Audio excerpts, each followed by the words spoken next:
Hey folks, this is Kelani. Even though Battle for Azeroth has only been out for a week, it looks like our wonderful community is on the ball when it comes to developing add-ons to augment some of the newer systems introduced in this brand new expansion.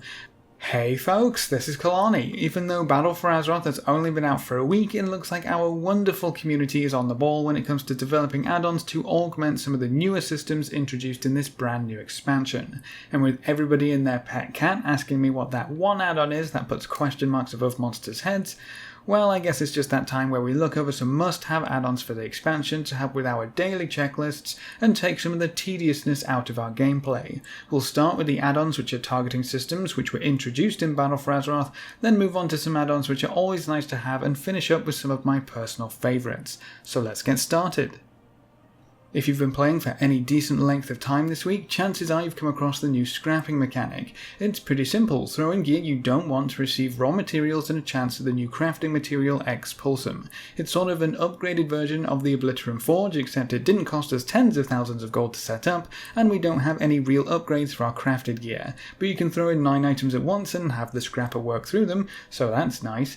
None of this one at a time nonsense. Well, if you were getting tired of dragging all of the items across or right-clicking on them before being able to scrap them, you should give Easy Scrap a chance. This add-on allows you to queue up as many items to scrap as you can fit in your bags. All you have to do is press scrap when one load is finished. That definitely cuts down the required clicks to get through all of those pesky greens and blues which you don't need on your main character. You can even filter your items to make sure the add-on won't scrap any of your other gear sets, or you can specifically tell it to ignore certain items. It's great for cleaning out your bags, but this add-on really shines if you're into your crafting, especially if you're trying to generate Expulsum by crafting or buying greens.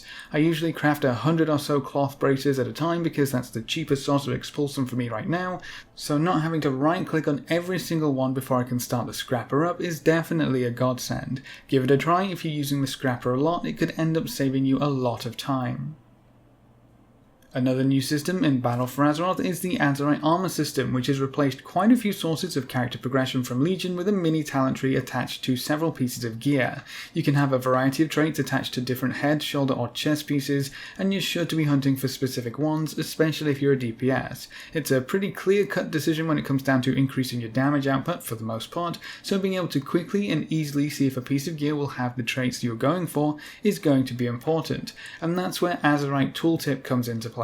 This add-on changes the bottom of your tooltip to include the various traits available on any piece of Azerite gear. This is going to rely on you learning which icons you're looking for, as the names aren't included, but it's definitely a nice change from having to shift right-click on every piece of gear to see what's going on under the hood. This also allows you to very easily compare two Azerite items by opening one up the usual way and previewing the other with the tooltip change. Whether you're trying to decide if a piece of Azerite armor is worth keeping for an off-spec or might be an upgrade for your current equipment, it's a lot faster with AZERITETOOLTIP. Something that's not new in Battle for Azeroth but was definitely changed considerably is the ability to quickly group up for various tasks, but mostly those pesky world quests which are ultimately just way faster in a full group. Several add-ons tried to get around the constant changes to the API to restrict and prevent quickly grouping up, but Blizzard eventually killed most of the variations that add-on authors were coming up with. Thankfully, the community is devilishly clever, and now we have add-ons like World Quest Party. When you walk into a World Quest area, you can join a group which is already looking for more, or you can create a group to look for more members yourself. Then you use the add-on to post a quick looking for more message so the others become notified of your active group, and from what I understand the add-on works like older grouping add-ons and doesn't really rely on the group finder at all. That means you should be able to use World Party Quest for the foreseeable future, even if a few other changes end up happening, but it means the add-on only really works when more people are using it. If you're not tapping into the group finder, you can only see players who are actually using this add-on. So less restrictions, easier grouping, but a limited player pool. Of course, every player who installs and uses the add-on will add to the player pool, so eventually it should be just as fast as the glory days of instant World Quest groups. But for now, it's still one of the easier methods for grouping up for World Quests you don't want to tackle on your own. As for world quests themselves, once again they're not really new in Battle for Azeroth, but you can still benefit massively from using an add-on to organise and sort your world quests in an easy to read format. World quests are going to be very important for a variety of reasons, from reputation farming, gear farming, collection farming, you name it, there's going to be a world quest to work towards it. So a world quest add-on really is a must. If you're starting in Battle for Azeroth and weren't around for Legion, this might just be a lifesaver. You have a few options when it comes to tidying up your world quests, like World Quest Tracker or Angry World Quests, but personally I prefer World Quest List. It shows you a list of all world quests available in the zone you're currently looking at, and even displays all of your world quests on the larger maps of each island. You can also filter them to show or hide Legion world quests, show or hide certain reward types or certain world quest types, so if you're not interested in the pet battle world quests, you can cross them off the list. It also tallies up your totals for Azerite, war resources and gold at the bottom to see where you'll stand at the end of a world quest farming session. There's so many options here to play with the UI and display of the list, which is why I personally prefer it. You can move it anywhere you want, it's not stuck in one position or taking up a good chunk of your map space, and just works really well. It also doubles up as a quest list and a treasure tracker if you want to use it for those kind of things, so that's cool too. It does also come with a group finding ability, so if you use that alongside the World Quest Party add-on, you get the best of both worlds, though I do think the World Quest Party add-on will end up being superior in the long run.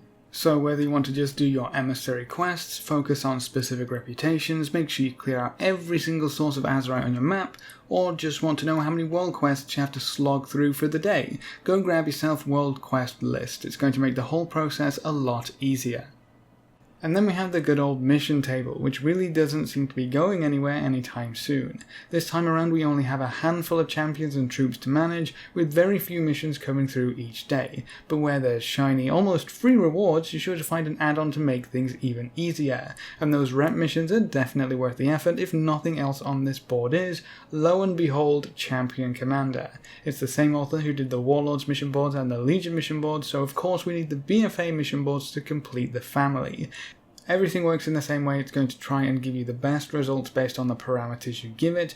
Don't kill troops, prioritize time or resources, and all that extra stuff. Honestly, what most of us will probably just use this for is the simple one-click, done and dusted, see you in 12 hours approach to missions. As for some of my personal favourites, if you watched my leveling video earlier this week, you probably already know about Azeroth Autopilot. If you haven't seen that video, basically it's Cons Legion but for BFA. It shows you where to go, which quests to pick up, and generally just walks you through the leveling process in an incredibly efficient way. It has auto turn-in, complete, accept, skip cutscenes, pretty much everything you could want to speed up your leveling process. I would recommend this add-on to anyone who wants to level up a few alts quickly for whatever reason. I'll be using it whenever I start working on a new character, that's for sure. Being able to follow the arrows and pick up every quest with a few clicks is so fast compared to clicking through multiple conversations for several quests, and if you're not too interested in going super quickly, you can even just have one eye on the add-on telling you what to do and one eye on Netflix. It sure makes time and levels fly by. And then where would any of us be without a damage meter? I think the only damage meter I would ever use these days is Details. It's easy to set up and use, seems very accurate, which is definitely important when you're trying to show off how much of an awesome paladin you are, and comes with a bunch of options for customization. After you turn off all of the extra weird stuff that comes with it, or don't, if you really want to play damage meters the game, it's a pretty neat package too. I love having both a damage window and a healing window open, and Details makes that incredibly easy. And then, of course, we have Threat Plates. Yes, Threat Plates is the add-on which is putting that exclamation mark above the monsters I need for quests. It also changes how the nameplates look, which helps me a lot when it comes to tanking. The plates are green when all is good and I have aggro and everything, and they turn red if any monsters start to wander off. For a DPS, you should see the opposite. If something is hitting you, then they should be red. If the tank has everything, then they should be green. It comes with quite a few options to play about with how your nameplates look, including reducing or increasing their size, displaying debuffs, cast bars, all that good stuff. I'm definitely very happy with it so far. And I don't think you could have an add-ons video without mentioning weak auras, but weak auras is definitely something that requires a lot of time and patience to understand. If you'd rather just use pre-made weak auras, hop on over to WAGO and go to town importing everything you fancy. The sheer potential of weak auras is staggering, and even if you're not using a whole bunch in your own UI, I definitely think it's an add-on worth installing, just in case something awesome comes along later down the road. The interrupts, crowd controls, and external cooldowns tracker you can see on my screen, they're all weak auras. And that's my list of must-have general add-ons for Battle for Azeroth. What add-ons are you using that you think are a must-have? Is there anything you think should be on this list? Leave all your thoughts in the comments section below. A big thank you to all of our supporters over on Patreon. You can see their names floating by on screen. If you want to join these lovely guys and gals, you can find a link in the description below. We also have a little stream every Saturday at 12 PM PST. Come swing by to join me in some dungeons, islands, and who knows what else.